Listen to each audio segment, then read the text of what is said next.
ओम शांति।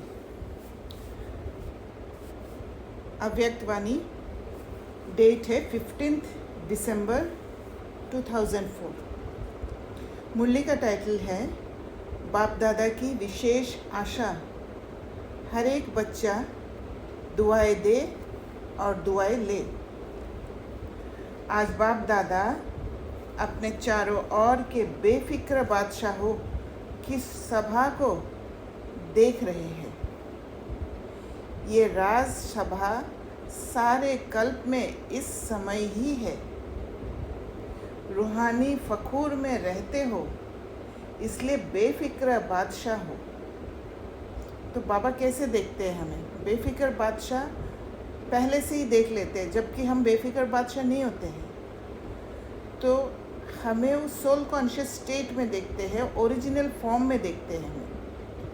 हमें जो हमारा जो पुराना संस्कार है, वो संस्कार को अलग देखते हैं और हमें अलग देखते हैं। सवेरे उठते हैं तो भी बेफिक्र, चलते फिरते कर्म करते भी बेफिक्र, और सोते हो तो भी बेफिक्र नींद में सोते हो। ऐसे अनुभव करते हो ना? बेफिक्र है, बने हैं व बन रहे हैं, बन गए हैं ना? बेफिक्र और बादशाह हो, स्वराज्य अधिकारी, इन कर्मेंद्रियों के ऊपर राज्य करने वाले बेफिक्र बादशाह हो, अर्थात स्वराज्य अधिकारी हो। तो अधीनता कहाँ होता है? कर्मेंद्रियों के अधीन होके हम सीन को अलग तरीक़ा से समझ बैठते हैं, अलग परसीव कर लेते हैं, जिसे कहते हैं सेंस परसेप्शन। तो उस सेंस परसेप्शन द्वारा कर्मेंद्रियों के अधीन होके जब हम समझ लेते हैं, तब माया के हाथ में फंस जाते हैं। क्योंकि उस समय हर एक पॉसिबिलिटी को नहीं देख पाते हैं।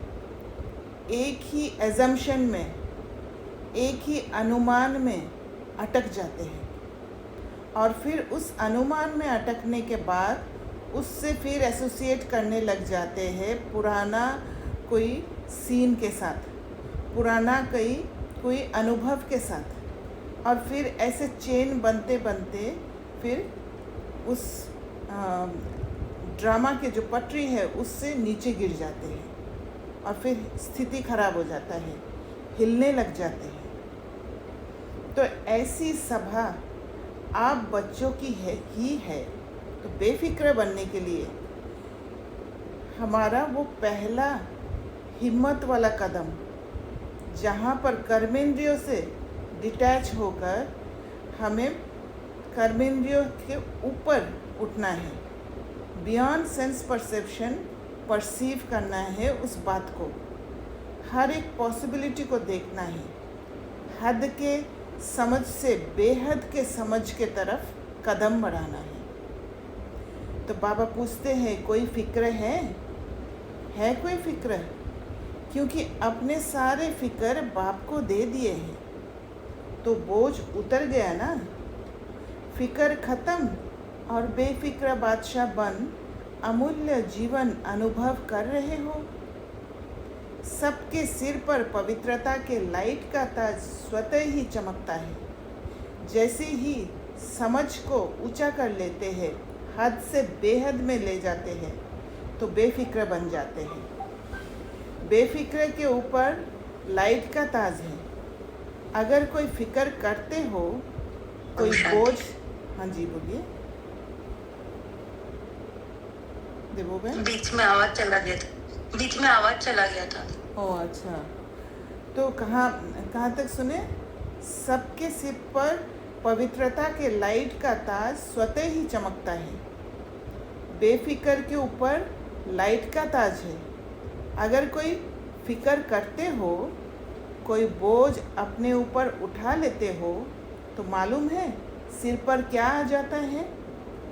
कभी हम क्या करते हैं? अपने फिक्र उठा लेते हैं। माना हम सोचते हैं कि मुझे ही तो करना है, सब कुछ रिस्पॉन्सिबिलिटी मेरा ही है। तब क्या है, बोझ उठा लेते हैं और वो हद का बोझ है। बोझ के टोकरे आ जाते हैं, वो फिर टोकरी जैसे माथा पे रखने से जो बोझ होता है वैसे टोकरी हो जाता है। तो सोचो, ताज और टोकरे दोनों सामने लाओ, क्या अच्छा लगता है? टोकरे अच्छे लगते हैं या लाइट का ताज अच्छा लगता है? बोलो टीचर्स, क्या अच्छा लगता है? ताज अच्छा लगता है ना? सभी कर्मेंद्रियों के ऊपर राज्य करने वाले बादशाह हो। तो राज्य करना सीखते ही है जब हम कर्मेंद्रिय के ऊपर राज्य करने लगते हैं। पवित्रता लाइट का ताजधारी बनाती है। इसलिए आपके यादगार जड़ चित्रों में डबल ताज दिखाया है। द्वापर से लेकर बादशाह तो बहुत बने हैं, राजे तो बहुत बने हैं, लेकिन डबल ताजधारी कोई नहीं बना। बेफिक्र बादशाह। हाँ ओम शांति। ओम शांति। जैसे ये ताज वाला बोला है ना कि बेफिक्र बादशाह के लिए, मानो कोई भी सिचुएशन या कोई भी सीन आया और अगर हम उसको डिक्लेयर करते हैं कि I want it in this way, मतलब ऐसा, which is basis your Shrimat, right? I wanted ऐसा मतलब I didn't understand. I am saying कोई सीन है, ठीक है, मानो एग्जांपल बहुत बहुत ज्यादा हेक्टिक चल रहा है, लेट्स से किसी सीन में, काम में स्पेसिफिकली, ऑफिस में, एंड आपने कर लिया, बट अब जब वो कर लिया, आज एक ऐसा दिन है जिस दिन आप, ठीक है, उस दिन करना था, कर लिया, भी आप उसको अवॉइड करके लाइटली, थोड़ा लाइट ले सकते हो, ठीक है, बट उसके लिए आपको हिम्मत करना पड़ेगा, नहीं आज मैं इससे ज्यादा नहीं करूंगी, ऐसा डिक्लेयर करना पड़ेगा। करेक्ट, ठीक है। तो मैंने मन डिक्लेयर किया, आपके कॉन्शियंस के हिसाब से होगा, राइट? कॉन्शियंस जो कह रहे हैं कि मेरा लिमिट आज यहाँ ही है क्योंकि मुझे बैलेंस रखना है।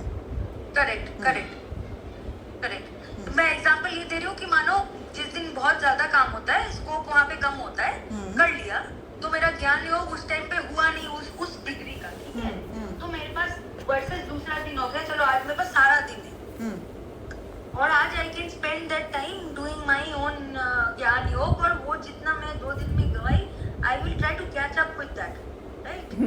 तो मैंने डिसाइड किया आज कि मैं आज कुछ नहीं करूंगी, बियॉन्ड द पॉइंट मैं कुछ नहीं करूंगी, I will spend whole day studying ज्ञान एंड दिस थिंग, आज मैं घर से काम करूंगी। तो मैंने ऐसा डिक्लेयर किया अपने आप को, और मैं बैठ गई पढ़ने, और मैंने बोला बाबा जैसे होगा जो होगा आप देख लेना, ठीक है। तो फिर मैंने देखा सारा दिन में कोई ऐसा सीन नहीं आया कि वो मेरे थॉट को बदले और मेरा कंडक्ट को बदले सारा दिन।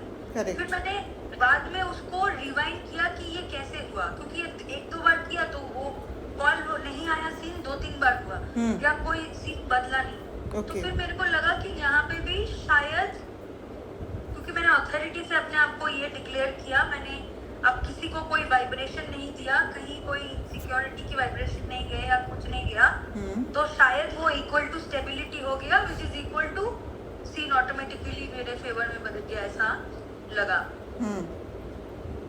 तो क्या है कि आपने वो किया जहाँ पर आपका सेल्फ प्रोग्रेस होगा, आपने सेल्फ प्रोग्रेस पर ध्यान दिया। जहाँ आप सेल्फ प्रोग्रेस पर ध्यान दिया, वहाँ आप फिर दूसरे आत्माओं का भी सेवा कर रहे हो साथ में, क्योंकि ये कंबाइंड स्टेट है। खुद पर जब काम करते हो, ऑटोमेटिकली दूसरे में भी काम होता है। समझ गए? So what I wanted to understand, that I understood, what I wanted to understand is, मैंने जैसे ये करा तो मेरे पे कोई सीन नहीं आया। Also, does the world, does everybody around you vibrationally understand कि आज हम इसको नहीं कर सकते, बुला नहीं सकते, या ज्यादा कुछ काम में इन्वॉल्व नहीं कर सकते? How does it work out? That is what I am saying, कि आप जब खुद के ऊपर काम करते हो, आपसे वो प्योर वाइब्स उन आत्माओं तक पहुंचता है जो आपके साथ कनेक्टेड है और उनको स्टेबल रखते हैं। समझ गए?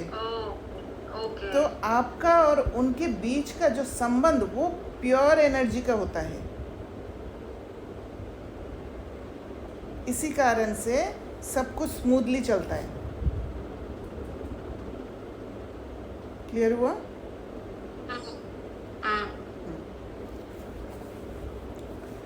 तो बेफिक्र बादशाह स्वराज्य अधिकारी भी कोई नहीं बना, क्योंकि पवित्रता की शक्ति मायाजीत, कर्मेंद्रिय जीत विजयी बना देती है।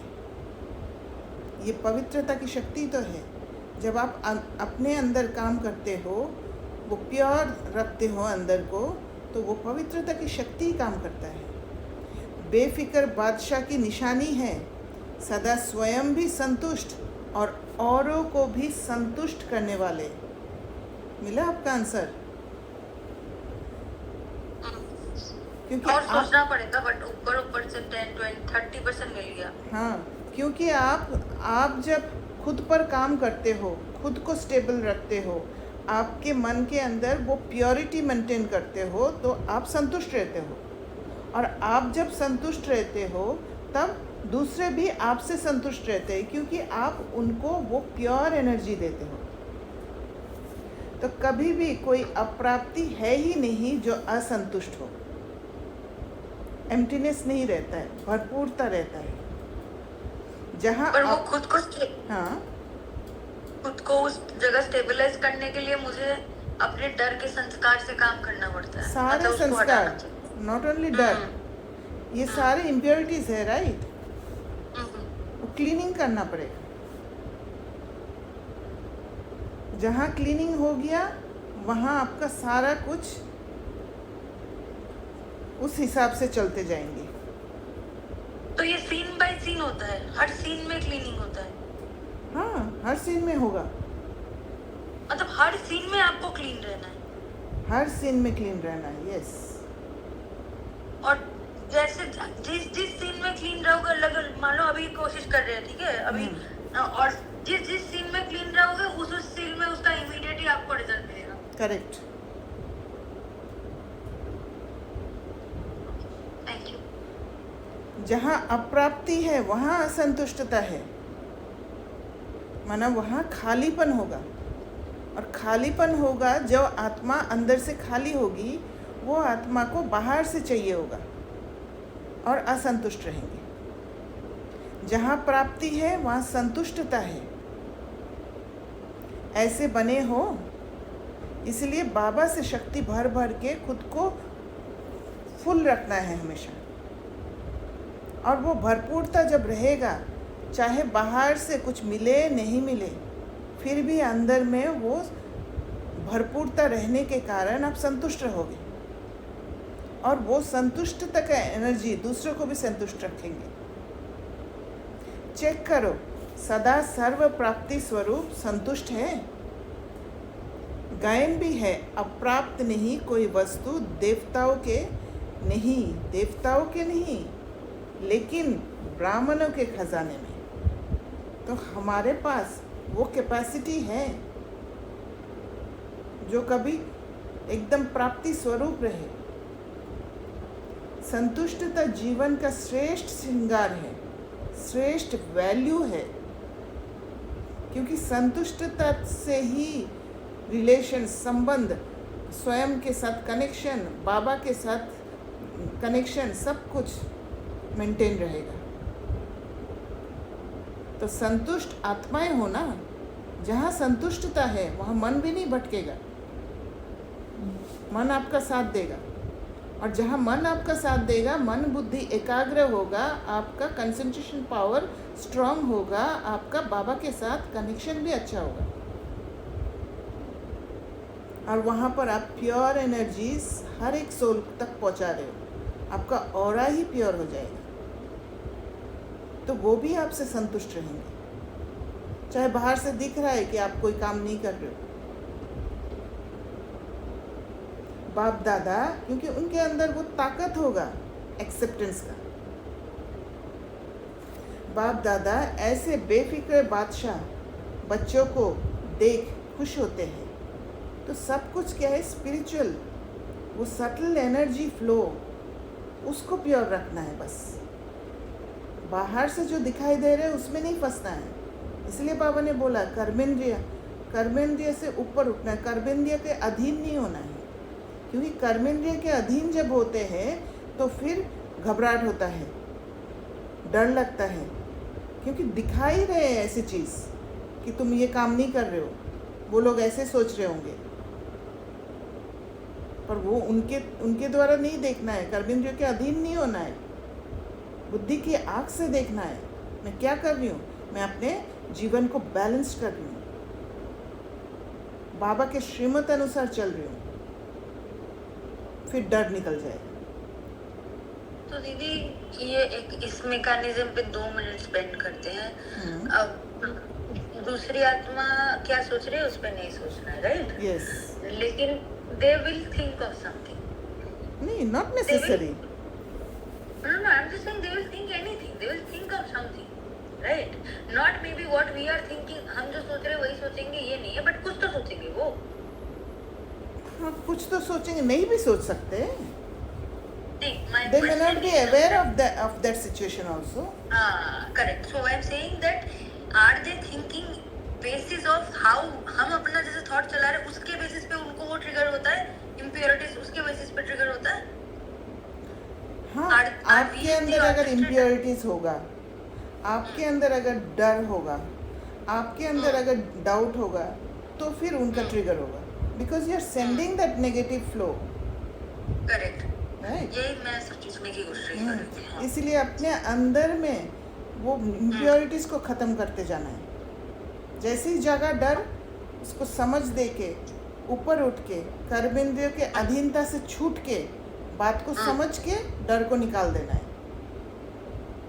और मानो ऐसा केस हुआ कि उन्होंने हमारे लिए एक पॉसिबिलिटी सोचा which is the negative possibility, just say hypothetically, फिर भी हम अगर स्टेबल रहे तो उनका वो भी चेंज हो जाने Right. के चांसेस है, राइट?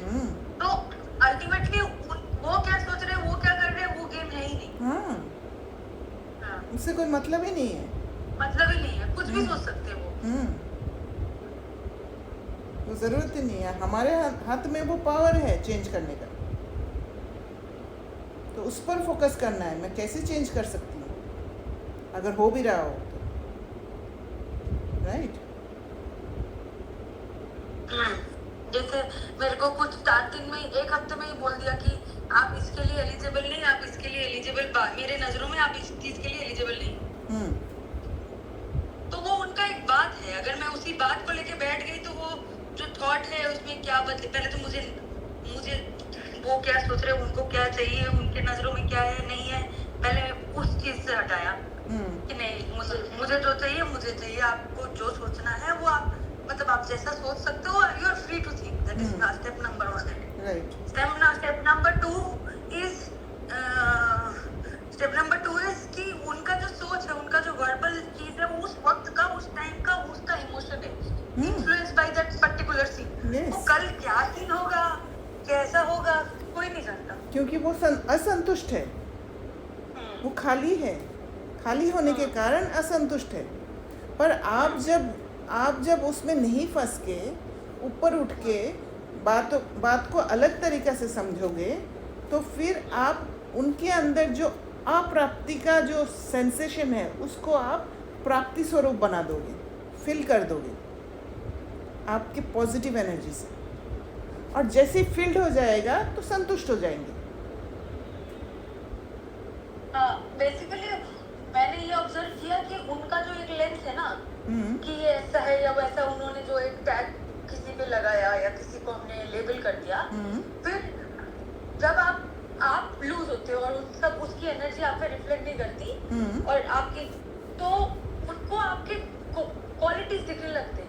Yes, मतलब definitely. उनको आप, हाँ, कल को फिर बोल देंगे कि आप एलिजिबल हो, चेंज होने में टाइम नहीं लगेगा। हाँ, वही बात है। लेकिन उसको लेके बैठे रहो कि हाँ उन्होंने बोल दिया जो पहले था, और उसको लेके अटक गए तो अटक गए। क्योंकि आप उसको लेके जब सोचोगे तो आपके अंदर कितना सारा इम्प्योरिटीज आएगा, क्रिटिसिज्म, सेल्फ क्रिटिसिज्म आएगा, उन पे आएगा, हाँ, बहुत सारा आएगा। तो वो नेगेटिव एनर्जी उस आत्मा तक भी पहुंचती है, क्योंकि वो आत्मा आपसे कनेक्टेड है, आप उस आत्मा से कनेक्टेड हो, तब उसको और पक्का करा रहे हो, राइट? तो बाबा कहते हैं वाह मेरे बेफिक्र हाँ, I want to yes ask yes something. Yes please. जैसे कि अगर ये केस ये हो कि किसी के अंदर बहुत ज्यादा नेगेटिविटी हो ऑलरेडी और आप भी वो सोच रहे थे बिकॉज इट इन्फ्लुएंस्ड यू, तो इतनी ज्यादा नेगेटिविटी को भी आप इस तरह से चेंज कर सकते हो। हाँ डेफिनेटली, क्योंकि आपके अंदर और वो- सोच इसलिए आया क्योंकि आप कर्मेंद्रिय द्वारा, कर्मेंद्रियों के अधीन होके उसको परसीव किया उस But नेगेटिविटी को। suppose that thing is being there since like I'm 27, so till 27 years the thing is there. Okay, the Yes. situation is like that hmm, in my home. Hmm, So can we change it by giving the positive definitely energy? Just changing your perception is enough.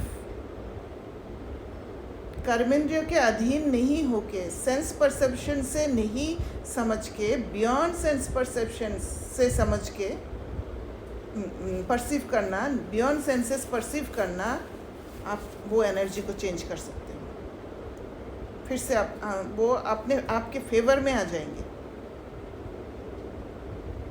Okay, so thinking about that soul, understanding that soul, why that soul is doing yes that, yes और ये सारी situations क्यों हो रही है, और then creating your perspective, different हाँ, perspective. सबसे पहले तो आप आपके अंदर जो भी इमोशंस जाग रहा है उसको क्लीन करना, क्योंकि वो क्लीन जब करेंगे तभी आप बियॉन्ड सेंसेस परसीव कर पाएंगे,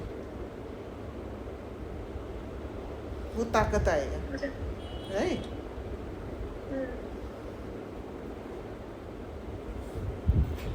तो बाबा कहते हैं वाह मेरे बेफिक्र बादशाह, वाह वाह वाह हो ना, हाथ उठाओ जो बेफिक्र है। बेफिक्र फिक्र नहीं आता, कभी तो आता है। हाँ बोलिए।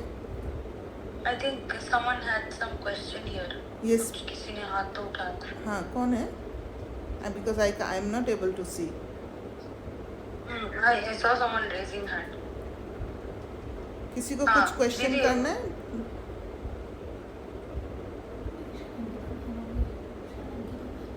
ऐसे ही लग गया होगा।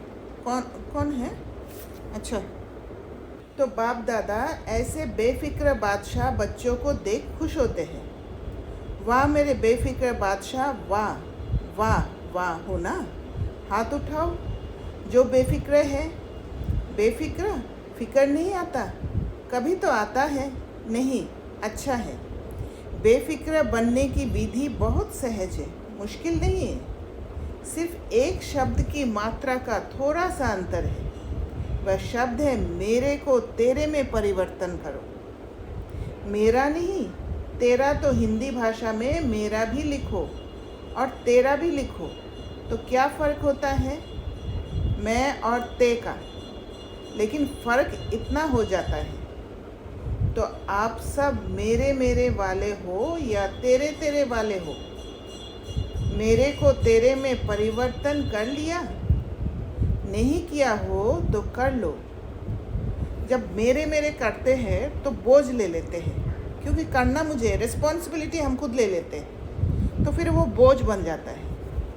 जब ये सोचते हैं कि बाबा कराने वाला है, मैं तो निमित्त हूँ, तो फिर वहाँ पर बोझ नहीं होता है। तो बाबा कहते हैं नहीं किया हो तो कर लो। मेरा मेरा अर्थात दास बनने वाला, उदास बनने वाला। जहाँ मेरा मेरा कहते हैं वहाँ पर दास बन जाते हैं, किसी के अधीन बन जाते हैं। इसी वजह से कंट्रोल में आ जाते हैं। कंट्रोल में आने के कारण फिर बोझ हो जाता है और फिर एनर्जी लूज़ करके उदास हो जाते हैं। माया के दास बन जाते हैं ना, तो उदास तो होंगे ना। उदासी अर्थात माया के दासी बनने वाले। जहाँ माया के दास बन जाते हैं, माया जो दिखा रही है उसी को ही सत्य मान लेते हैं, वहाँ माया के दास बन जाते हैं। और जैसे ही माया के दास बन जाते हैं, उदास हो जाते हैं। तो आप मायाजीत हो माया के दास नहीं, तो उदासी आती है। कभी कभी टेस्ट कर लेते हो, क्योंकि 63 जन्म उदास रहने का अभ्यास है ना। तो 63 जन्म से जो हम उदास रहने का अभ्यास है, उदासी को हमने एक्सेप्ट कर लिया है, जीवन बना लिया है, तो ऐसे ही टेस्ट कर लेते हैं उस अभ्यास के कारण। तो कभी कभी वह इमर्ज हो जाती है। इसलिए बाप दादा ने क्या कहा, हर एक बच्चा बेफिक्र बादशाह है। अगर अभी भी कहाँ कोने में कोई फिक्र रख दिया हो तो दे दो। अपने पास बोझ क्यों रखते हो? बोझ रखने की आदत पड़ गई है। जब बाप कहते हैं बोझ मेरे को दे दो, आप लाइट हो जाओ, डबल लाइट, तो बोझ कैसे देंगे बाबा को? जब अपने को उस अधीनता से छुड़ाएंगे तभी ना बाबा के साथ कनेक्शन होगा। और बाबा के साथ कनेक्शन होके जब ऊंची तरीक़ा से उसको समझ लेंगे, माना वो जो पहले वाला परसेप्शन को बाबा को दे दिया और बाबा से वो नया वाला ऊंचा परसेप्शन को ले लिया, वही है बोझ दे देना और फिर लाइट हो जाना। वही है लिबरेशन फील करना, डबल लाइट। डबल लाइट अच्छा या बोझ अच्छा? तो अच्छी तरह से चेक करना। अमृत वेले जब उठो तो चेक करना कि विशेष वर्तमान समय सब कॉन्शियस में भी कोई बोझ तो नहीं है। सब कॉन्शियस तो क्या स्वप्न मात्र भी बोझ का अनुभव नहीं हो? क्योंकि सपना जब आता है तो सबकॉन्शियस माइंड से निकलता है, क्लियरिंग होता है। तो बाबा कहते हैं स्वप्न मात्र भी बोझ का अनुभव ना हो। इतना क्लीन कर लो माइंड को, इतना प्योर बना लो। पसंद तो डबल लाइट है ना। तो विशेष ये होमवर्क दे रहे हैं अमृत वेले, चेक करना।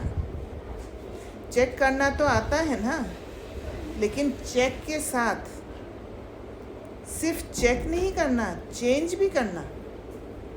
मेरे को तेरे में चेंज कर देना, मेरा तेरा। तो चेक करो और चेंज करो, क्योंकि बाप दादा बार बार सुना रहे हैं। समय और स्वयं दोनों को देखो। समय की रफ्तार भी देखो और स्वयं की रफ्तार भी देखो। समय कितना फास्ट चल रहा है, कैसे समय भागते जा रहा है, उसको भी देखना है। और स्वयं की रफ्तार, कितना पुरुषार्थ हम कर पा रहे हैं, कितना स्वयं में परिवर्तन ला पा रहे हैं, उसको भी देखना है। फिर ये नहीं कहना कि हमको तो पता ही नहीं था, समय इतना तेज़ चला गया। कई बच्चे समझते हैं कि अभी थोड़ा ढीला पुरुषार्थ अगर है भी तो अंत में तेज़ कर लेंगे, लेकिन बहुत काल का अभ्यास अंत में सहयोगी बनेगा। तो बाबा का जो ये जो डायरेक्शन है, इस डायरेक्शन में ये बात इंक्लूडेड है।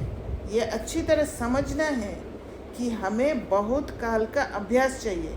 जैसे रावण के संस्कार को भी बहुत काल का अभ्यास के कारण हमने अपना बना लिया था, वैसे ही अपना ओरिजिनल जो क्वालिटीज़ है उसको जगाने के लिए, शक्तियों को जगाने के लिए बहुत काल का अभ्यास चाहिए, जो फिर अंत में सहयोगी बनेगा। नहीं तो अंत में फेल हो जाएंगे। इसीलिए पुरुषार्थ हर पल करते रहना है। बादशाह बन के तो देखो, बने हैं, लेकिन कोई बने हैं, कोई नहीं बने हैं। चल रहे हैं, कर रहे हैं, संपन्न हो जाएंगे। बादशाह बनना माना किसी के अधीन नहीं होना है। अब चलना नहीं है, करना नहीं है, उड़ना है। उड़ना है और उड़ने के लिए पंख चाहिए, ज्ञान योग का पंख। अभी उड़ने की रफ्तार चाहिए, योग का ताकत भी चाहिए और ज्ञान के समझ का ताकत भी चाहिए। पंख तो मिल गए हैं ना, उमंग, उत्साह और हिम्मत के पंख सबको मिले हैं। और बाप का वरदान भी है याद है वरदान? हिम्मत का एक कदम आपका और 1000 कदम मदद बाप की। ये वरदान हमेशा साथ में रखना है, हमेशा स्मृति में जगा के रखना है, ताकि हिम्मत का कदम बढ़ाने में झिझक ना हो, डर ना लगे, क्योंकि बाप का बच्चों से दिल का प्यार है। हमने भक्ति मार्ग में भी साधु सन्यासी से ये कहे है ना कि वरदान दो, क्योंकि हमें विश्वास है कोई वरदान दे देते हैं तो वो फल ज़रूर मिलेगा। अब भगवान खुद वरदान दे रहे हैं, क्या उन पर भरोसा नहीं है? तो प्यार वाले बच्चों की बाप मेहनत नहीं देख सकते। हम जो मेहनत करते हैं, पत्थर को तोड़ने बैठ जाते हैं तो जो टूटता ही नहीं, रास्ता से हटाने की कोशिश करते हैं, उड़ कर नहीं जा पाते हैं, वो बाबा को अच्छा नहीं लगता है। मोहब्बत में रहो तो मेहनत समाप्त हो जाएगी, क्योंकि जब बाबा के साथ मोहब्बत होगा तब बाबा के साथ कनेक्शन रहने के कारण बुद्धि का लेवल, जो फ्रीक्वेंसी बाबा के साथ जुड़ा रहेगा, तो वहाँ मेहनत नहीं लगेगा, ऑटोमेटिक परसेप्शन कुछ और हो जाएगा। मेहनत अच्छी लगती। हम शांति। हाँ, आपने अभी बोला प्यार वाले बच्चे तो बाबा नहीं देख सकते। प्यार वाले बच्चे को एलाबोरेट करोगे? प्यार वाले बच्चे मना जो बाबा के डायरेक्शंस के हिसाब से चलते हैं, बाबा के डायरेक्शंस को समझते हैं और बाबा के डायरेक्शंस को अपना बना लेते हैं। एक दृढ़ता के साथ उसी डायरेक्शन पर चलना ही है मुझे, वो बाबा को सबसे ज़्यादा प्यारे लगते हैं। अगर मैं पापा को पूछूं कि मैं आपके प्यार वाले बच्चा हूँ या नहीं, तो मुझे पता चलेगा बाबा से? देखिए, आपको ऑटोमेटिक अनुभव होगा जब आप बाबा के डायरेक्शन के हिसाब से सारे जो ऑब्स्टेकल्स आ रहे हैं उसको तोड़ के जब आप जाते हो, आगे बढ़ते हो, आपको ऑटोमेटिक अनुभव होगा कि बाबा कैसे आपका ध्यान रखते हैं। आपको अपना बुद्धि लगाना ही नहीं पड़ेगा कोई भी कर्म करने के लिए। हर जगह पे बाबा खड़े रहेंगे, क्योंकि बाबा के प्रिय बच्चे बन जाते हो। ऐसे बच्चे बाबा को ज़रूरत है इस सतयुग को स्थापना करने के लिए, दूसरे भाइयों को आगे बढ़ाने के लिए, राइट?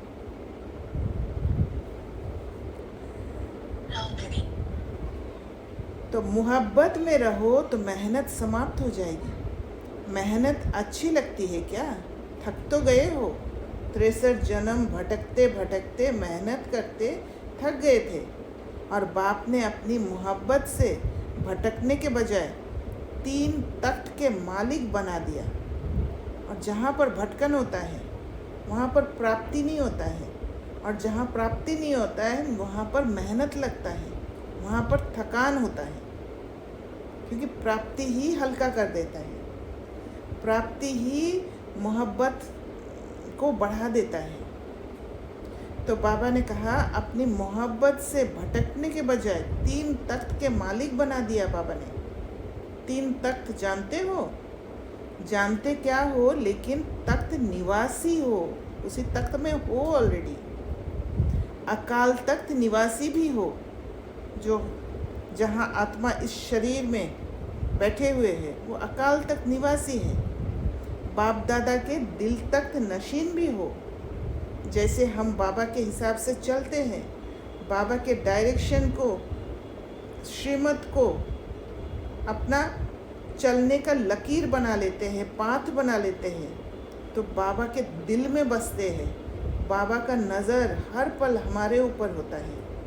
और भविष्य विश्व राज्य के तख्त नशीन भी हो, जैसे ऐसे पुरुषार्थ करते हैं तो वो तख्त भी हमारा बनते जा रहा है, वो पद हमारा फिक्स होते जाता है। तो बाप दादा सभी बच्चों को तख्त नशीन देख रहे हैं। ऐसा परमात्म दिल तख्त सारे कल्प में अनुभव नहीं कर सकेंगे। क्या समझते हैं पांडव? बादशाह है, हाथ उठा रहे हैं, तख्त नहीं छोड़ना, माना जो मेरा सीट है स्टेबिलिटी का सीट, जहाँ आत्मा सेल्फ कनेक्टेड रहता है। तो तख्त नहीं छोड़ना, देवभान में आए अर्थात मिट्टी में आ गए, अधीन हो गए कर्मेंद्रियों के अंदर। कर्मेंद्रियों के अधीन होते ही मिट्टी में आ जाते हैं, माना गंदा हो जाता है। फिर ये देह मिट्टी है, तख्त नशीन बने तो बादशाह बने। और जैसे ही सेल्फ कनेक्टेड रहेंगे तो फिर वो राजा, वो राज्य को प्राप्त करते जाएंगे। बाप दादा सभी बच्चों के पुरुषार्थ का चार्ट चेक करते हैं। 4 ही सब्जेक्ट में कौन कौन कहाँ तक पहुँचा है। तो बाप दादा ने हर एक बच्चे का चार्ट चेक किया कि बाप दादा ने जो भी खजाने दिए हैं वह सर्व खजाने कहाँ तक जमा किए हैं। तो जमा का खाता चेक किया, क्योंकि खजाने बाप ने सबको एक जैसे, एक जितना दिया है, कोई को कम कोई को ज़्यादा नहीं दिया है। बाबा के लिए हर एक बच्चा इक्वल है, तो सबको एक जैसा खजाना देते हैं। लेने वाले के ऊपर डिपेंड करता है कितना खजाना जमा होता है। मैं अगर खजाना कम लेती हूँ तो ये मेरा प्रॉब्लम है, बाबा का प्रॉब्लम नहीं है, बाबा तो दे रहे हैं। तो ये खजाना कैसे होता है, समझ के ऊपर। आप अगर उचित समझ से उस खजाना को उचित तरीक़ा से ले पाते हो तो फिर ज़्यादा खजाना जमा होगा। खजाने जमा होने की निशानी क्या है? खजाने का तो मालूम ही है ना, सबसे बड़ा खजाना है श्रेष्ठ संकल्प का खजाना। संकल्प भी खजाना है, तो वर्तमान समय भी बहुत बड़ा खजाना है, क्योंकि वर्तमान समय में जो कुछ प्राप्त करने चाहे, जो वरदान लेने चाहे, जितना अपने को श्रेष्ठ बनाने चाहे, उतना अभी बना सकते हैं। ये इस युग को वरदान मिला हुआ है। माइंड को इतना प्योर कर देना है कि उसमें सिर्फ श्रेष्ठ संकल्प की खजाना हो। कर्मेंद्रियों के अधीन होना भूल जाए, सेंसेस द्वारा परसीव करना ही भूल जाए। अब नहीं तो कब नहीं, अभी ही करना है, बाद के लिए नहीं छोड़ना है। जैसे संकल्प के खजाने को व्यर्थ गंवाना अर्थात अपने प्राप्तियों को गंवाना, खालीपन आ जाना। ऐसे ही समय के 1 सेकंड को भी व्यर्थ गंवाया, सफल नहीं किया तो बहुत गंवाया, माना अलबेले हो गए। समय को व्यर्थ गंवाया मतलब ये नहीं है कि आपने कहीं गए बैठ के खाली ज्ञान योगी करो, ये बात नहीं है। चलते फिरते बाबा के डायरेक्शंस याद रहे, उसके हिसाब से चलना। जीवन जीने का जो कला बाबा सिखा रहे, स्किल्स सिखा रहे, उसके हिसाब से हर पल प्रॉफिट कमाना, वो है समय को सफल करना। साथ में ज्ञान का खजाना, गुणों का खजाना, शक्तियों का खजाना और हर आत्मा और परमात्मा द्वारा दुआओं का खजाना।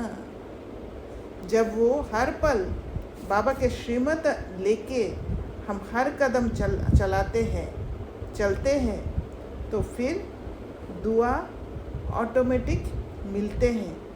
और अगर बाबा के श्रीमत अनुसार चलते हैं तब दुआएं भी ऑटोमेटिक देते हैं, क्योंकि हर सीन में हम बाबा के श्रीमत को यूज़ करते हैं, वहाँ दुआ देने के बराबर होता है और फिर ऑटोमेटिक दुआ मिल भी जाता है। तो सबसे सहज है पुरुषार्थ में दुआएं दो और दुआएं लो, सुख दो और सुख लो। कैसे देंगे सुख? जब आप श्रीमत अनुसार चलेंगे। भले आपको दिख रहा है कि सामने वाले आत्मा कुछ गलत कर रहे हैं, पर श्रीमत अनुसार चल के उस आत्मा को उस इमोशन से छुड़ा देते हैं तो आपने उस आत्मा को लिबरेट करके सुख दे दिया, और जैसे ही सुख दे दिया, किसी का भला किया, उसको दुआ दिया, ऑटोमेटिकली आपको सुख मिलेगा, क्योंकि आपने एक पुण्य कर्म किया, पुण्य का खाता जमा किया। वहाँ बाबा का भी दुआ आपके साथ है। ना दुख दो ना दुख लो। दीदी क्वेश्चन है, हाँ सपोज मुझे किसी के लिए नेगेटिव आ रहा है, हाँ ओके, और बाबा का ये सेंटेंस याद आ गया कि आपको बहुत ज्यादा दुआएं देनी उनको। आगे कुछ ये भी है ना कि वो अगर आपको एक बार दुआ दे तो उनको ज्यादा कर 10 गुना करके दो दुआ। यस। तो when you understand, you watch your thoughts and you understand, oh, I don't need to think on this, and then you sit and you change it, right? आप सोचते हो, फिर again you start giving logic to your mind कि why I don't want to think, so that comes under the puruषार्थ, right? Yes. तो first step आप क्या लोगे उस समय?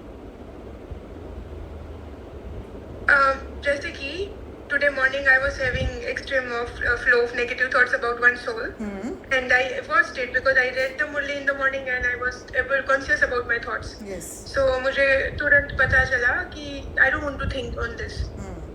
So I sat and I was thinking कि because my mind was constantly thinking that उन्होंने ये गलत किया, ये किया, ये किया. It was like chain of thoughts, you know. Right. बहुत ज़्यादा. Right. So I was trying to break the chain. कि नहीं, I want to see the soul. I want to understand that soul. Why that soul has done that. Those were the logic points I was giving to my mind. Okay. And then थोड़ा शांत हो गया उस time. Then I continued with my work. But then again it came, but the intensity was quite less. आपने solve नहीं किया पूरी तरह, राइट? अच्छा. ऐसे समय में हाँ, sure. हाँ, क्योंकि सिचुएशन के ऊपर डिपेंड करता है कैसे सिचुएशन में आप हो। ऐसे समय में जब किसी के प्रति एक नेगेटिव चल रहा होता है अपने अंदर, सबसे पहले उस स्थान से हटना इम्पोर्टेंट होता है, क्योंकि सामने वो आत्मा दिखती है ना, तो वो चेन आने लग जाता है, क्योंकि आपने उस थॉट्स को क्रिएट करके दोनों के बीच में एक नेगेटिव एनर्जी क्रिएट कर दिया, राइट? और वो नेगेटिव एनर्जी आपको पुल करने लग जाएगा। इसलिए आप भले अपने को समझ देते हो कि नहीं, मुझे उस आत्मा को समझना है बाबा के श्रीमत को याद करके, पर वो नेगेटिव पुल इतना स्ट्रांग होता है कि पॉसिबल नहीं हो पाता है, बार बार आने लग जाता है, देखते ही आएगा। तो बेस्ट है, इफ़ इट इज़ कन्वीनियंट, तो आप कोई भी बहाना से उस जगह से पहले शिफ्ट हो जाओ, फिर एक सॉलिट्यूड स्पेस में जाना है। जब सॉलिट्यूड स्पेस में जाएंगे तो क्योंकि जैसे आप उस जगह से शिफ्ट होंगे, आप थोड़ा सा आप डिटैच हो पाओगे उस सीन से। डिटैच करना बहुत ज़रूरी है, वो कर्मेंद्रिय का अधीन हो जाते हैं ना, वहाँ से डिटैच होना बहुत ज़रूरी है। और जैसे आप डिटैच होंगे, आप फेस करना शुरू करेंगे वो सारे थॉट्स को। और सबसे पहले ये समझना है, ये नहीं समझना है कि उस आत्मा को समझना है, क्योंकि जैसे ही आप सोचते हो कि उस आत्मा को समझना है, आप ज़बरदस्ती बोलते हो कि उस आत्मा को समझना है, बट आप उस समय रेडी नहीं हो आत्मा को समझने के लिए। समझ गए? आपको पहले तैयार करना होगा अपने आप को, और तैयार करने के लिए आपके अंदर जो इमोशंस जाग रहे हैं उसको फेस करना इम्पोर्टेंट है, उसको क्लीन करना इम्पोर्टेंट है पहले, राइट? जैसे आप उसको फेस करेंगे, आप अपने अंदर अंतर्मुखी होके जैसे अपने अंदर उस इमोशंस को देखेंगे, आप फिर उन इमोशंस अपने अंदर ही देखने में बिजी हो जाएंगे, और वो आपको अंदर में बात आएगा, अच्छा मेरे अंदर अभी भी ये सारे इमोशंस हैं। तो आपका फोकस कहाँ है? आपके अंदर, बाहर नहीं उस समय। तो ये हो जाएगा डिटैच स्टेट, राइट? तो फिर जैसे आप डिटैच होते हो, हाँ बोलिए। ये जो हम अंदर देखते हैं, जब हम जैसे कि कोई भी नेगेटिविटी या इमोशन आता है, तो वो हमें पहले बाहर की ओर देखने के लिए वो करता है, फोर्स होता है जो आपको बाहर बाहर ही लेके जाता है। हाँ, वो कर्मेंद्रियों के अधीन हो जाते हैं। हाँ, यस। और फिर assumptions भी बहुत सारे आते हैं वहाँ पे, राइट। और फिर आप और बाहर चले जाते हो। सारी चीजें सही ना भी हो जो आपके दिमाग में चल रही है, कुछ Right. उन्होंने गलत किया होगा, लेकिन बहुत सारे assumption ही होते हैं, like 90% are assumptions and 10% might be that soul have done something. Definitely. तो और आप बाहर निकल जाते हो पूरा अपने अंदर से, तो जो अंदर में आते हैं हम, that is detachment from that soul, right? Yes, that is the हिम्मत का पहला कदम। And When I detachment take off, responsibility for my emotions. Yes, detachment That they are from mine. That soul माना आप कर्मेंद्रियों के अधीनता से छूटने लगते हो, राइट? कर्मेंद्रियों की अधीनता से छूटना माना जो मेरे मन में उस आत्मा के प्रति based on my sense perception जो चल रहा है, मैं उससे डिटैच हो रही हूँ, बेसिकली यस, अपने मन से डिटैच हो रही हूँ, तो राइट? कर्मेंद्रियों से। यस, यही आपको हिम्मत का कदम बढ़ाना है। तब वो बाबा का जो वरदान है कि बाबा का हजार कदम का मदद, वो चालू हो जाएगा फिर। तो आपके अच्छा, इमोशंस धीरे धीरे वीक हिम्मत होने के लग लिए- जाएगा। हाँ, तो ये जो अपने विचारों को देख करके उसको बदलने के लिए हम जो स्टेप उठाते हैं, उसको भी हम हिम्मत का कदम बोलते हैं। डेफिनेटली बहुत और बड़ा मुझे लगा हिम्मत बहुत का बड़ी कदम बड़ी है। चीजों को हम हिम्मत का कदम बोलते हो। हाँ, आप वरदान को लेते हो उस समय बाबा से, समझ ओके, गए? Thank you. यस, और फिर आप जब अपने इमोशंस को वीक करते हो, क्योंकि इमोशंस आपको कंट्रोल कर लिया था, इसीलिए आप सोच नहीं पा रहे थे। जैसे इमोशंस वीक होने लग जाता है तो धीरे धीरे आपको वो इंसाइट्स मिलता है, वो बाबा के हिसाब से, क्योंकि उस समय बाबा आपके साथ है, और वो तब जाके वो ट्रांसफॉर्मेशन होता है, तब आप उस सोल को समझ पाते हो। हाँ, बोलिए। इमोशंस वीक करना मतलब उस टाइम पे जब अपन अपने इमोशंस को देख रहे, तो आपने बोला इमोशंस वीक करना, हाँ, उसका मतलब थोड़ा समझाओगे? इमोशंस जैसे आपको अगर गुस्सा आ रहा है, स्ट्रॉन्ग हाँ। गुस्सा आ रहा है, आपको कंट्रोल में ले लिया, आपको आप सोच ही नहीं पा रहे हो, आपको बुद्धि काम ही नहीं कर रहा है। जैसे आप हिम्मत का कदम बढ़ा रहे हो कि मुझे मेरे अंदर ये गुस्सा दिख रहा है, अच्छा मेरे अंदर अभी भी गुस्सा है, तो फिर उस गुस्से की तरफ देखते हो, मैं इसको फेस करने वाली हूँ। जब आप ये स्टेप लेते हो, वो है हिम्मत का कदम।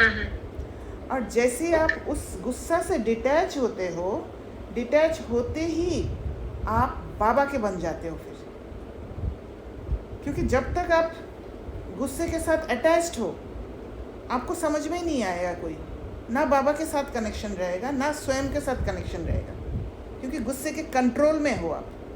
तो जैसे ही आप गुस्सा से डिटैच्ड होते हो, उसके कंट्रोल से अलग होते हो, तो धीरे धीरे आपका कंट्रोल गुस्से पर आ जाता है। तो आपका कंट्रोल जब गुस्से पर आता है तो गुस्सा वीक हुआ ना। हाँ, मतलब अगर हम ऐसे बोलते कि I am going to face this emotion, मतलब अपन उससे डिटैच हो रहे हैं। हाँ, ओके, आप तैयार हो रहे हो डिटैच होने के लिए, अच्छा, राइट? और धीरे धीरे हाँ, आपका समझ गई। बुद्धि खुलने लग जाता है और सॉल्यूशन तक पहुंच जाते हैं। तो यहाँ पर बहुत पेशेंस की Okay. ज़रूरत है, जल्दीबाजी नहीं। क्योंकि वो इमोशंस बहुत ओवर पावर हो जाते हैं कभी कभी, मतलब Yes. जब जल्दीबाजी करते हैं तब हम इमोशंस के कंट्रोल में आते हैं, क्योंकि इमोशंस हमें दिखाता है मुझे यूज़ करो तो ये जल्दी काम होने वाला है, हाँ, राइट? तो Yes. हमें यहीं पर ब्रेक करना है, पेशेंस रख के, क्योंकि जब Okay. हमें दर्द होता है, हम इमोशंस को यूज़ क्यों करते हैं? अंदर बहुत दर्द होता है, कर्मेंद्रियों के अधीन जब हो जाते हैं, हम देखते हैं सामने वाला सोल ऐसे ऐसे कर रहे हैं, हमें दर्द होता है और हम उस दर्द को सहन नहीं कर पाते, हम सोचते हैं कि इससे छूट जाए, और छूटने के लिए वो जल्दी वाला चीज़ इमोशंस दिखा देता है कि रावण बोलता है फिर कि ऐसे करो तो जल्दी छूट जाओगे। और ये हमने किया है प्रैक्टिस 63 जन्मों से, इसीलिए हमें लगता है कि ये पक्का हो गया ना, लगता है कि हाँ यही काम करता है। पर यही बिलीफ सिस्टम, यही कंडीशनिंग को हमें ब्रेक करना है, पेशेंस रख के कि नहीं, ऐसे नहीं। Okay. इमोशंस के कंट्रोल में आके कभी भी अच्छा नहीं होने वाला है, पुण्य कर्मा नहीं हो पाएगा, ये समझ देना है। क्लियर हुआ? ठीक है, हाँ दीदी, हुआ। Thank you. Thank you. तो बाबा कहते हैं तो दुआएं दो, सुख दो और सुख लो। दुआएं देना आता है, लेना भी आता है। जिसको दुआएं लेना और देना आता है वह हाथ उठाओ। अच्छा, सभी को आता है। अच्छा, डबल फॉरेनर्स को भी आता है, मुबारक है। देने आता है, लेने आता है तो मुबारक है, सभी को मुबारक है। अगर लेने भी आता और देने भी आता फिर और चाहिए क्या? दुआएं लेते जाओ, दुआएं देते जाओ, संपन्न हो जाएंगे। कोई बद्दुआ देवे तो क्या करेंगे? लेंगे। बद्दुआ आपको देता है तो आप क्या करेंगे? लेंगे। अगर बद्दुआ मानो ले लिया तो आपके अंदर स्वच्छता रही। बद्दुआ लेना माना इमोशंस क्रिएट हो जाना, तो फिर इम्प्योरिटीज आ जाता है मन में। बद्दुआ तो खराब चीज़ है ना।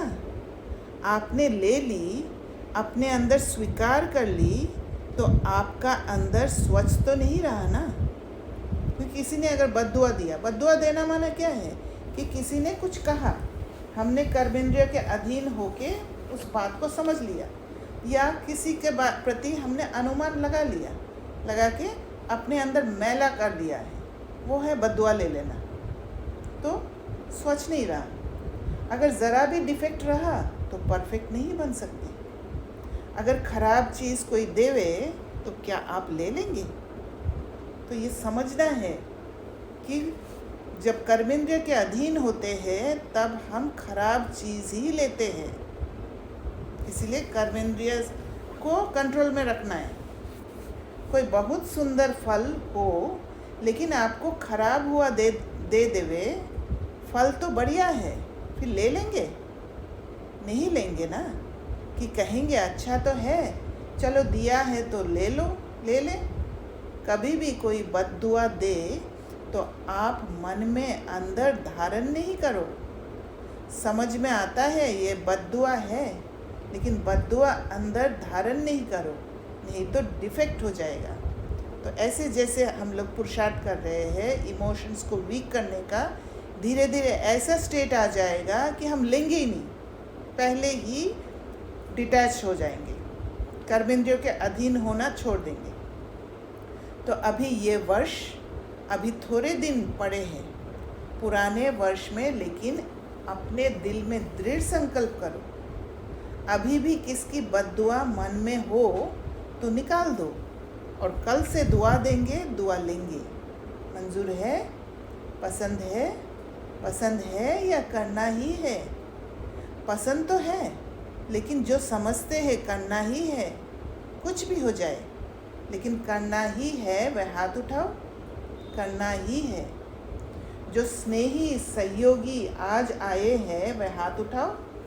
तो जो स्नेही सहयोगी आए हैं, बाप दादा उन्हों को मुबारक दे रहे हैं, क्योंकि सहयोगी तो हो, स्नेही भी हो, लेकिन आज एक और कदम उठा के बाप के घर में व अपने घर में आए हो, तो अपने घर में आने की मुबारक है। अच्छा, जो स्नेही सहयोगी आए हैं वह भी समझते हैं कि दुआएं देंगे और लेंगे। समझते हो? हिम्मत रखते हो? जो स्नेही सहयोगी हिम्मत रखते हैं, मदद मिलेगी, लंबा हाथ उठाओ। अच्छा, फिर तो आप भी संपन्न हो जाएंगे, मुबारक हो। अच्छा, जो गॉडली स्टूडेंट रेगुलर है, चाहे ब्राह्मण जीवन में बाप दादा से मिलने पहली बार आए हैं, लेकिन अपने को ब्राह्मण समझते हैं, रेगुलर स्टूडेंट समझते हैं, वे अगर समझते हैं कि करना ही है, वह हाथ उठाओ। दुआ देंगे, दुआ लेंगे, करेंगे। टीचर्स उठा रही है, ये कैबिन वाले नहीं उठा रहे हैं, ये समझते हैं हम तो देते ही हैं, अभी करना ही है। कुछ भी हो जाए हिम्मत रखो, दृढ़ संकल्प रखो, अगर मानो कभी बद्दुआ का प्रभाव पड़ भी जावे ना, तो 10 गुना दुआएं ज़्यादा दे करके उसको ख़त्म कर देना। 10 गुना ज़्यादा क्या दुआएं क्या देंगे? अंदर में जब बैठ के पुरुषार्थ करेंगे, वो फिर 10 गुना दुआओं में कन्वर्ट हो जाएगा, क्योंकि आप अपने अंदर के एनर्जी को पॉजिटिविटी में चेंज करने लग जाते हो। और वो पॉजिटिव एनर्जी जब चेंज होने लगता है, तो फिर आपका और उस आत्मा के बीच का रिलेशन में भी हीलिंग होने लग जाता है, और वो दुआ के रूप में होता है। एक बद्दुआ के प्रभाव को 10 गुना दुआएं दे के हल्का कर देना, फिर हिम्मत आ जाएगी, तब सीन भी परिवर्तन हो जाएगा। नुकसान तो अपने को होता है ना, दूसरा तो बद्दुआ दे के चला गया, लेकिन जिसने बद्दुआ संभाली, दुखी कौन होता है? लेने वाला या देने वाला? देने वाला भी होता है, लेकिन लेने वाला ज़्यादा होता है। देने वाला तो अलबेला होता है, वो बिना समझे देकर चला जाता है, पर लेने वाला को दर्द ज़्यादा होता है। आज बाप दादा अपने दिल की विशेष आशा सुना रहे हैं। बाप दादा की सभी बच्चों के प्रति, एक एक बच्चे के प्रति, चाहे देश चाहे विदेश में है, चाहे सहयोगी है, क्योंकि सहयोगियों को भी परिचय तो मिला है ना। तो जब परिचय मिला है, तो परिचय से प्राप्ति तो करनी चाहिए ना। तो बाप दादा की यही आशा है कि हर बच्चा दुआएं देता रहे, हर पल किसी को मदद देना, सहयोग देना, कि ये आत्मा जो रावण के हाथ में फंसे हुए हैं, रावण के जंजीर से बंधे हुए हैं, उसको छुड़ा दे। दुआओं का खजाना जितना जमा कर सको उतना करते जाओ, क्योंकि इस समय जितनी दुआएं इकट्ठी करेंगे, जमा करेंगे, उतना ही जब आप पूज्य बनेंगे तो आत्माओं को दुआएं दे सकेंगे। वो एनर्जी वहाँ तक पहुँच जाता है। तो दुआओं का खाता इकट्ठा करना है, वो बहुत सटल है, वो दिखाई नहीं देगा। और ये दुआओं का खाता पुरुषार्थ में भी मदद करता है। सिर्फ अभी दुआएं आपको नहीं देनी है, द्वापर से लेके भक्तों को भी दुआएं देनी है। तो इतना दुआओं का स्टॉक जमा करना है। इसी कारण से भक्त भी समझते हैं कि इस मंदिर में जाने से काम होता है, उस मंदिर में जाने से काम होता है, इच्छा पूर्ण होता है। राजा बच्चे हो ना, ये बात अच्छा से समझ लेना। बाबा कितना प्यार से कह रहे, राजा बच्चे हो ना, अधीन नहीं है, दासी नहीं है हम। बाप दादा हर एक बच्चे को राजा बच्चा देखते हैं, कम नहीं। तो बाबा क्या देखते हैं? चाहे बच्चे कैसे भी हो, फिर भी राजा बच्चा देखते हैं। तो हमारा भी क्या इंटेंशन होना चाहिए? चाहे कैसी भी आत्मा हो, कैसे भी संस्कार दिखे, अपना कर्मेंद्रिय के अधीन नहीं होके, उससे छूट के उस आत्मा को भी राजा बच्चा बना देना है। अच्छा, बाप दादा की आशा अंडरलाइन की? जिसने की वह हाथ उठाओ। कर ली? अच्छा, बाप दादा ने 6 मास का होमवर्क भी दिया है, याद है? टीचर्स को याद है? लेकिन ये दृढ़ संकल्प के रिजल्ट 1 मास की देखेंगे, क्योंकि नया वर्ष तो जल्दी शुरू होने वाला है। 6 मास का होमवर्क अपना है, ये 1 मास दृढ़ संकल्प की रिजल्ट देखेंगे। ठीक है ना? टीचर्स 1 मास ठीक है, पांडव ठीक है। अच्छा, जो पहली बारी मधुबन में पहुँचे हैं वह हाथ उठाओ। बहुत अच्छा। देखो, बाप दादा को सदा नए बच्चे बहुत प्यारे लगते हैं, लेकिन नए बच्चे जैसे वृक्ष होता है ना, उसमें जो छोटे छोटे पत्ते निकलते हैं, वे चिड़ियों को बहुत प्यारे लगते हैं। ऐसे नए नए जो बच्चे हैं, तो माया को भी नए बच्चे बहुत प्यारे लगते हैं, क्योंकि नए बच्चे जो होते हैं, जो अभी अभी सीख रहे हैं, उठने की कोशिश कर रहे हैं, वो वल्नरेबल होते हैं, वो परिपक्व नहीं होते हैं, इसलिए माया बहुत जल्दी खा जाती है। इसलिए सावधान रहना पड़ता है, बाउंड्री सेट करके रहना पड़ता है। इसलिए हर एक जो नए हैं वह हर रोज़ अपने नवीनता को चेक करो, कितना आज पुरुषार्थ में नया किया, कितना मैंने एक कदम हिम्मत का और बढ़ाया, आज के दिन अपने में क्या नवीनता लाई, कौन सा विशेष गुण, कौन सी शक्ति अपने में विशेष धारण की। तो चेक करते रहेंगे, स्वयं को परिपक्व करते रहेंगे तो सेफ रहेंगे। जब वो संस्कार पक्का हो जाएगा, ओरिजिनल क्वालिटी में टिकने लग जाएंगे, कोई हिला नहीं सकता, तब जाके सेफ होंगे। नहीं तो तब तक सेफ्टी के लिए अपना बाउंड्री सेट करके रखना है, अपना कैपेबिलिटी के हिसाब से। सेफ रहेंगे, अमर रहेंगे, तो अमर रहना, अमर पद पाना ही है। अगर यहाँ अमर रहे, हर पल स्टेबल रहे, तो फिर वहाँ अमर पद पाएंगे। अच्छा, चारों ओर के बेफिक्र बादशाहों को, सदा रूहानी फखूर में रहने वाले श्रेष्ठ आत्माओं को, सदा प्राप्त हुए खजानों को जमा खाते में बढ़ाने वाले तीव्र पुरुषार्थी आत्माओं को, सदा एक समय में तीनों प्रकार की सेवा करने वाले श्रेष्ठ सेवाधारी बच्चों को बाप दादा का याद प्यार, पदम पदम पदम गुना याद प्यार और नमस्ते। क्या हमें महसूस होता है जो बाबा पदम पदम पदम गुना याद प्यार दे रहा है? ताकत मिल जाना चाहिए। वरदान, ऐसे मीठे प्यारे बाप दादा को हम बच्चों का याद प्यार और नमस्ते। वरदान है आज की, सर्व शक्तियों को ऑर्डर प्रमाण अपना सहयोगी बनाने वाले प्रकृति जीत भव। जब ऑर्डर करना आ जाएगा तो शक्ति भी सहयोगी बन जाते हैं, एक ही पैटर्न में टिक जाते हैं। सबसे बड़े ते बड़े बड़ी दासी प्रकृति है।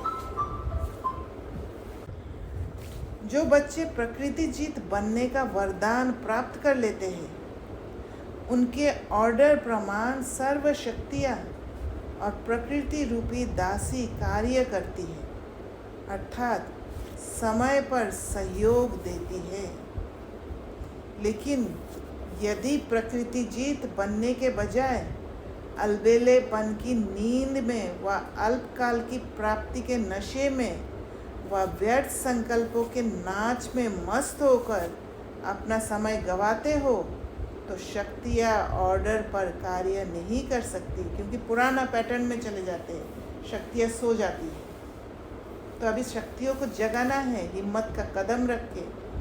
हर कदम पर श्रीमत क्या दे रहे बाबा, उसके हिसाब से चल करके। तो इतना अलर्ट और अवेयर होना चाहिए, अलबेलेपन की नींद में नहीं रहना है। इसलिए चेक करो कि पहले मुख्य संकल्प शक्ति, निर्णय शक्ति और संस्कार की शक्ति तीनों ही ऑर्डर में है। संकल्प क्या है कि ये कर्मेंद्रियों के अधीन से मुझे वो सीन को नहीं देखना है, मुझे हिम्मत का कदम बढ़ाना है। I am going to face this emotion. निर्णय शक्ति कि मुझे ये क्रॉस करना ही है, मुझे इस सीन के पीछे क्या मैसेज है मेरे लिए, वो मुझे लेना ही है। तब जाके संस्कार की शक्ति आएगा, जब आप इमोशंस को कंट्रोल कर लेते हो, उसको वीक करके क्लीन कर देते हो, सफाई कर देते हो, तो फिर आप सेल्फ कनेक्ट होने के कारण संस्कार की शक्ति, ओरिजिनल संस्कार की शक्ति, तो ये तीनों ऑर्डर में आ जाते हैं, अलाइंड हो जाते हैं। स्लोगन, बाप दादा के गुण गाते रहो तो स्वयं भी गुणमूर्त बन जाएंगे, क्योंकि वो गुण बुद्धि में घूमते रहेगा, बाबा के गुण, तो खुद भी गुणमूर्त हो जाएंगे, उस फ्रीक्वेंसी में टिकने लग जाएंगे। अव्यक्त इशारे, कंबाइंड रूप की स्मृति से सदा विजयी बनो। कंबाइंड सेवा के बिना सफलता असंभव है। ऐसा नहीं कि जाओ सेवा करने और लौटो तो कहो माया आ गई, मूड ऑफ हो गया, डिस्टर्ब हो गए। इसलिए अंडरलाइन करो, सेवा में सफलता या सेवा में वृद्धि का साधन है। क्या अंडरलाइन करना है? स्व की सेवा, वहाँ बैलेंस करना ज़रूरी है। और सर्व की कंबाइंड सेवा, स्व की सेवा होगा तो ऑटोमेटिकली सर्व की कंबाइंड सेवा। हर पल ये ध्यान रहे, मुझे अपने आप को बचाना है, अपना स्थिति को बचा के रखना है, स्थिति को नहीं बिगाड़ना है। चाहे कैसा भी सीन दिखे, मेरे में वो ताकत है अपना स्थिति को बचाने के लिए। तो स्थिति को बचा के रखोगे तो फिर वो सर्व की सेवा भी कंबाइंड रहेगा। अच्छा, ओम शांति। किसी को कुछ? ओम शांति। हेतल बहन बोलिए। दीदी जैसे आप बाबा ने वरदान में बोला ना प्रकृति जी, तो उस पे थोड़ा समझना था, मतलब what do you understand by प्रकृति जी? मतलब प्रकृति चित मेनली क्या है? कर्मेंद्रियों के अधीन नहीं होना। प्रकृति क्या है? प्रकृति तो एक तो प्रकृति बाहर एनवायरनमेंट के अधीन नहीं होना। दूसरी बात है ये देह जो है, देह के अधीन नहीं होना। जब ये अधीनता खत्म हो जाएगा, जब आप राजा बन जाएंगे, तो फिर शक्तियाँ, राजा बनना माना सेल्फ कनेक्टेड हो जाएंगे। जब सेल्फ कनेक्टेड हो जाएंगे तो सेल्फ के जो पावर्स है वो हर पल आपके सहयोगी बना रहेगा। क्लियर हुआ?